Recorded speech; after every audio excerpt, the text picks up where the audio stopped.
Halo, assalamualaikum. Assalamualaikum warahmatullahi wabarakatuh. Apa kabar teman-teman? Luar biasa. Alhamdulillah. Hari ini kita berjumpa lagi dalam video tentang bagaimana cara mengatur pola makan yang sehat, ya.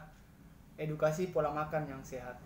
Di hari pertama saya sudah menjelaskan bagaimana kita mulai mengatur pola makan kita berdasarkan kebutuhan kita, yaitu berapa sih jumlah kalori yang harus kita masukkan dalam sehari, dengan memahami bahwa dalam melakukan pola makan sehat itu bukan mengurangi makan, tetapi kita mulai memahami berapa sih jumlah kalori yang harus kita masukkan. Nah, apakah kalau kita ingin naik berat badan, maka jumlah kalori yang seberapa besar yang harus kita masukkan. Demikian juga kalau kita ingin mempertahankan massa tubuh kita, otot kita, dan komposisi tubuh kita, maka berapa besar kalori yang harus kita masukkan. Demikian juga dengan bagaimana kalau kita ingin menurunkan berat badan, maka dengan cara kita mulai mengatur berapa sih jumlah kalori yang harus kita turunkan. Dan itu harus ada konsultasi yang rutin terhadap apakah dokternya atau coach yang akan mengawasi teman-teman melakukan hal tersebut. Itu hari pertama. Dan biasa saya mengulang lagi. Sudah masih ingatkah angka ajaib teman-teman? Oke. Kalau masih ingat, tolong diketik di bawah kolom, ya. Yang berikutnya adalah hari kedua.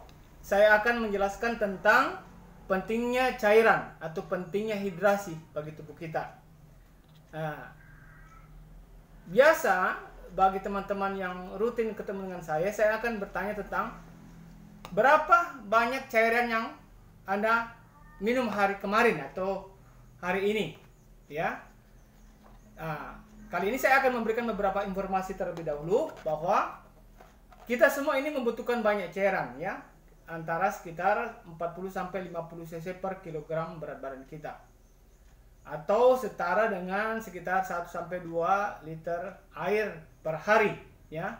Catatan bahwa tidak semua bisa melakukan hal ini karena mungkin ada saran dari dokter, misalnya untuk orang yang sudah gagal ginjal atau ada bermasalah dengan ginjalnya, atau juga yang sudah mengalami namanya penyakit jantung, maka disarankan untuk tidak terlalu banyak minum air putih atau cairan, ya. Kedua, apa manfaat terbesar dari kalau kita mulai memberikan asupan air putih yang cukup bagi tubuh kita? Yang pertama yang harus kita pahami adalah dengan memperbanyak asupan cairan ke dalam tubuh kita, maka kita akan terhindar dari namanya dehidrasi. Dehidrasi itu bukan hanya teman-teman tahu bahwa bukan hanya mencret atau BAB yang sering, bukan itu. Ya, dehidrasi bisa saja bahwa kita kekurangan cairan karena aktivitas-aktivitas yang kita lakukan. Misalnya, seperti saya lagi banyak bicara ini, itu kemungkinan besar itu saya banyak mengeluarkan uap air dari mulut saya, sehingga kalau saya berbicara selama 1-2 jam, bisa saja saya merasa haus. Iya, bisa. Ya, bagi pekerja-pekerja seperti guru dan dosen, dia sangat paham betul bahwa kalau dia berbicara di depan kelas, kadang dia mengalami rasa haus sehingga dia harus menyiapkan segelas air atau sebotol air putih di mejanya. Betul tidak? Ya. Nah, demikian juga aktivitas olahraga. Nah, bagi pelari atau olahragawan yang membutuhkan banyak cairan, biasa mereka sudah harus menyiapkan cairan atau air di dalam botol, sehingga kalau mereka beraktivitas tidak mengalami namanya dehidrasi. Pekerja berat, ya, seperti tukang atau tukang batu dan seterusnya, itu rutin dia harus minum air putih sehingga tidak mengalami namanya penyakit-penyakit yang berhubungan dengan kurangnya air putih. Kemudian apa manfaat berikutnya kalau kita memperbanyak cairan ke dalam tubuh kita? Yaitu bisa mengontrol kalori.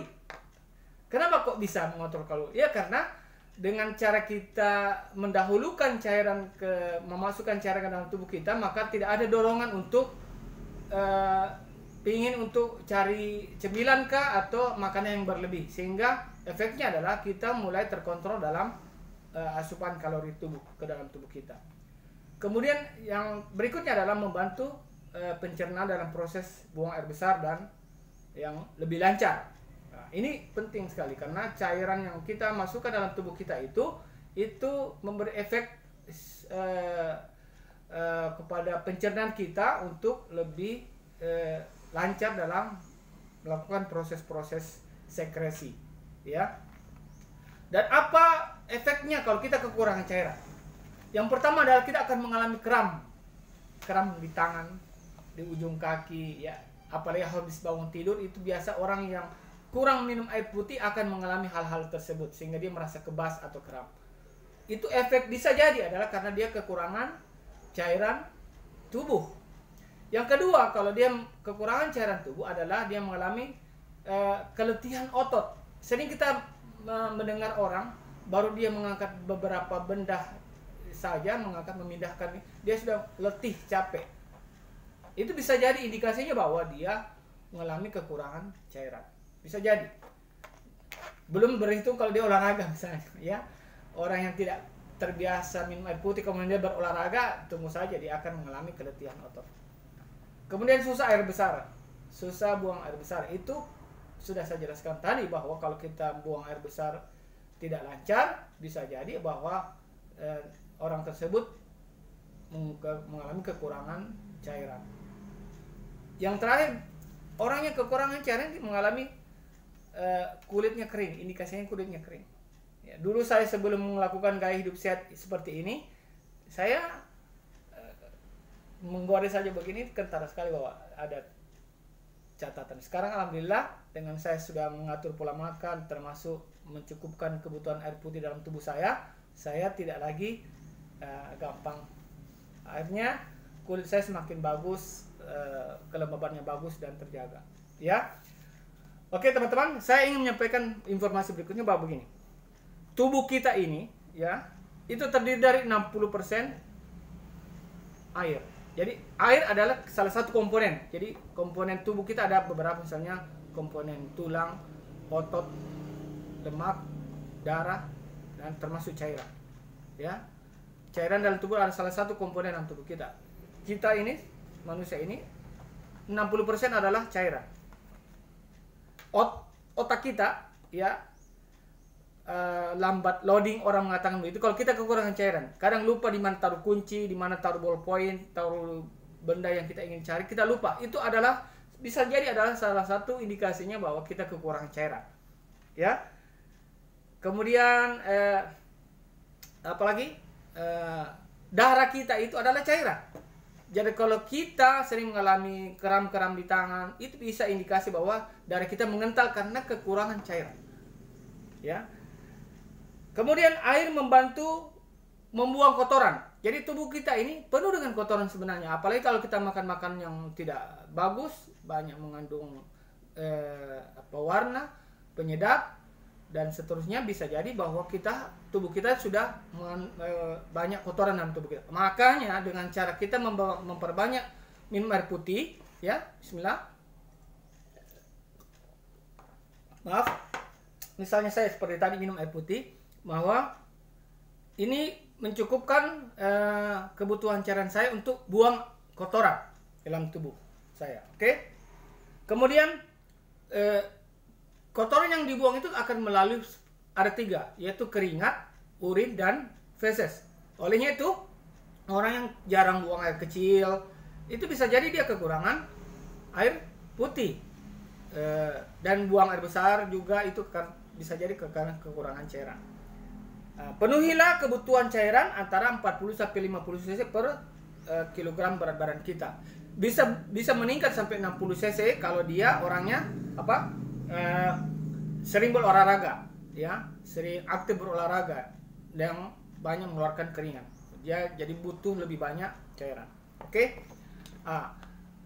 Saya ingin menjelaskan begini teman-teman. Bagi teman-teman yang baru saja mengikuti program edukasi pola makan dengan cara mengubah pola makannya yang lebih sehat dengan nutrisi yang lebih baik di pagi hari, biasa ada begini. Ada teman-teman itu mengalami namanya penyesuaian tubuh. Dalam bahasa kedokteran biasa namanya detoksifikasi, artinya pembuangan racun. Tetapi kalau bagi kami caranya simpel saja, bahwa perbanyak minum air putih.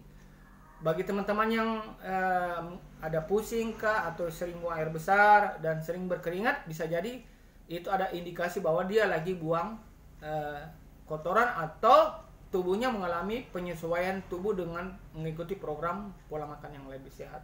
Olehnya itu bagi saran kami bahwa perbanyaklah minum air putih. Jangan merasa bahwa saya minum Herbalife atau nutrisi Herbalife ini saya malah justru pusing, sakit kepala dan seterusnya. Itu no problem. Itu adalah bagian dari proses pembersihan atau proses penyesuaian tubuh terhadap pola makan yang lebih sehat. Oke teman-teman sekalian, mohon maaf kalau masih kurang jelas. Bisa teman-teman menanyakan di kolom komentar. Silakan bertanya, nanti mudah-mudahan kalau ada saya bisa jawab, saya akan menjawabnya. Demikian penjelasan kami tentang pentingnya cairan ya. Mudah-mudahan bermanfaat. Demikian dari saya. Assalamualaikum warahmatullahi wabarakatuh. Tetap semangat.